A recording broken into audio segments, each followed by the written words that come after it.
दोस्तों, आपका स्वागत है हमारे YouTube चैनल पर। सभी के मंगल की कामना करते हुए आइए आज का महापुरुषों के श्री मुख से ईशावास्य उपनिषद पर 13वां मंत्र का व्याख्यान श्रवण करते हैं। आपका बहुत बहुत धन्यवाद हमारे साथ जोड़ने का। आइए श्रवण करते हैं। मूर्तिभेद विभागिने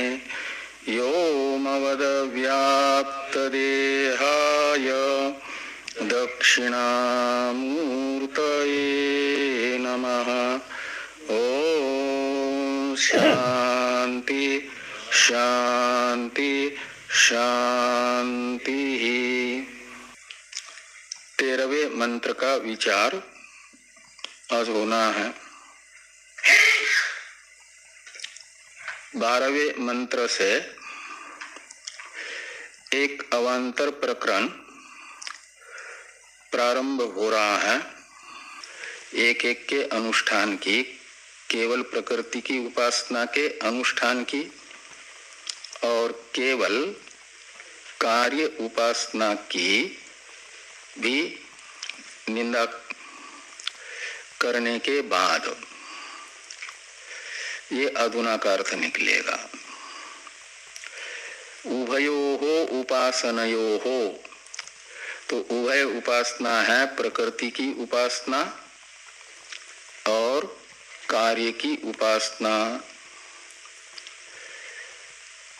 इन दोनों को उभयोहो उपासनयोहो शब्द से लेना। इन दोनों उपासनाओं का समुच्चय कारणम, समुच्चय अनुष्ठान अपेक्षित है।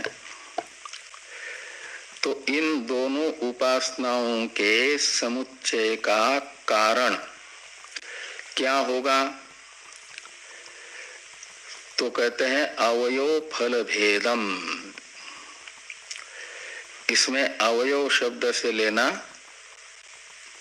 प्रकृति की उपासना एक अवयव है। समुचित अनुष्ठान में दो उपासना है ना, एक प्रकृति की उपासना और दूसरी कार्य की उपासना। तो ये जो समुच्चय में दो साधन है, उनमें से एक एक साधन को कहा जाता है उसका अवयव। तो इसलिए अवयव शब्द से लिया जाएगा केवल प्रकृति की उपासना और केवल कार्य की उपासना।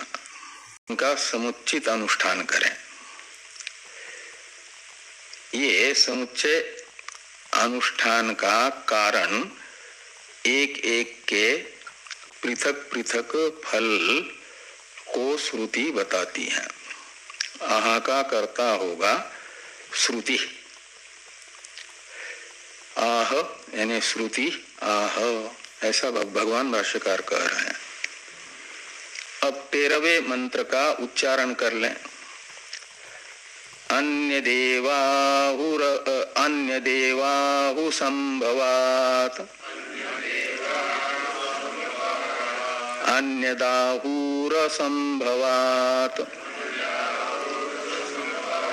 इति शुश्रूमधीराणाम्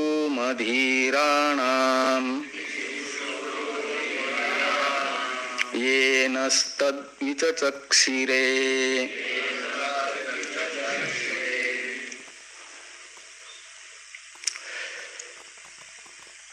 तो पदच्छेद देखिए इस मंत्र का। अन्यत एव आहूहु संभवात अन्यत आहूहु असंभवात इति शुश्रूम धीराणाम ये नस तत् विचक्षिरे। कितने हुए?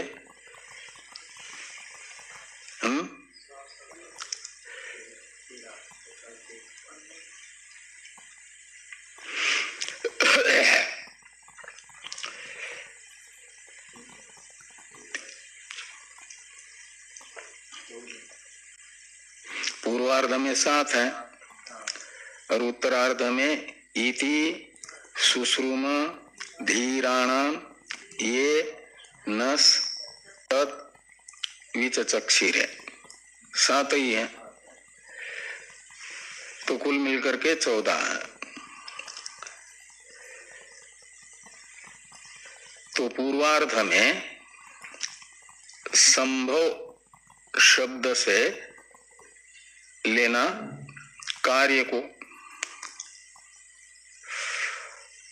और कार्य के वाचक संभव शब्द से, ये कार्य तो उपास्य है ना, यानी संभव शब्द का अर्थ निकलेगा कार्य उपाधि हिरण्यगर्भ, वह उपास्य है और उपास्य का बोधक संभव शब्द यहाँ पर लक्षणा से उपासना रूप साधन को बताएगा। इसलिए संभवात शब्द का अर्थ निकलेगा हिरण्यगर्भ की उपासना। हिरण्यगर्भ की उपासना, यह संभव शब्द का अर्थ निकलेगा, कार्य उपासना। और उस कार्य उपासना रूप साधन से अन्यत एव फलम आहुहु,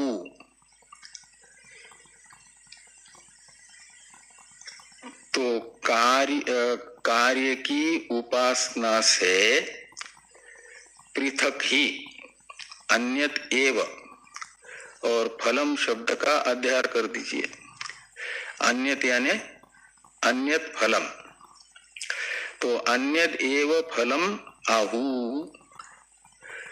आहु इस क्रियापद से बताई गई जो क्रिया है, उस क्रिया का कर्ता कौन होगा, तो धीराहा यानी विवेकिनः, ते धीरा, ऐसा ऊपर से जोड़ दीजिए, ते धीरा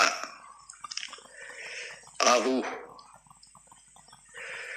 तो वे विवेकी लोग, वे व्याख्यानकर्ता लोग पृथक, अन्यत यानी पृथक ही फल बताते हैं हिरण्यगर्भ की उपासना का। किसकी अपेक्षा अन्यत, तो प्रकृति की उपासना के फल से अन्य ही फल हिरण्यगर्भ की उपासना का बताते हैं विवेकी लोग, धीर लोग। ये अन्य देवाहु संभवात, इस प्रथम पाद का अर्थ निकलेगा। द्वितीय पाद में जो अंतिम पद है असंभवात, इसमें भी असंभव शब्द का तो अर्थ निकलेगा असंभूति, और असंभूति का अर्थ क्या बताया था, प्रकृति। इसलिए असंभव शब्द का वाच्यार्थ तो प्रकृति है, उपास्य है, और उपास्य के वाचक असंभव शब्द का लक्षणा से अर्थ करना उपासना, प्रकृति की उपासना। इसलिए असंभवात का अर्थ निकलेगा प्रकृति उपासना से, प्रकृति उपासनायाः, ये असंभवात का अर्थ निकलेगा। अन्य देवाहु इस प्रथम पाद में जो अवधारणार्थक एवकार है उसको द्वितीय पाद में भी ले आइए और अन्यत के साथ जोड़ दीजिए, जो द्वितीय पाद में अन्यत शब्द है प्रथम पद, उसके बाद में एव को जोड़ दीजिए। और आहू, यहाँ पर भी जो आहू ये क्रिया है, इसके कर्ता को ते धीरा इन पदों का अध्ययन करके जोड़ दीजिए।